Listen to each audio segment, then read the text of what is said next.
Maharashtra live मध्ये स्वागत। Break नंतर मुंबई गोवा महामार्गाचं काम डिसेंबर पर्यंत पूर्ण होईल असं आश्वासन सार्वजनिक बांधकाम मंत्री शिवेंद्रराजे भोसले यांनी दिले। गणेशोत्सवापूर्वी मुंबई गोवा महामार्गाची पाहणी करून सर्व्हिस रोड दुरुस्त केला जाईल। इंदापूर, माणगाव, संगमनेर या भागातील अपूर्ण असलेलं काम देखील लवकरच पूर्ण केले जाईल असं शिवेंद्रराजेंनी म्हटलंय। सगळ्यात लांबलेला प्रकल्प मला वाटतं देशातला कुठला असलं तर तेच सांगतात की या हायवेचं काम होतं आणि आता हे अगदी अंतिम टप्प्यात आम्ही आणलंय।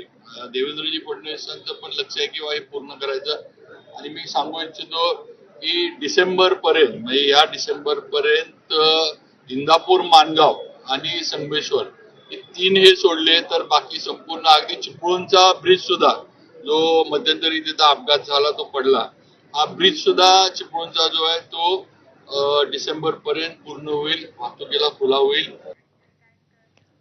पुढची बातमी पुण्याहून। पुण्यामध्ये इंजिनिअरिंगच्या विद्यार्थ्यानं सोन्याच्या दुकानामध्ये चोरी केल्याची घटना घडली आहे।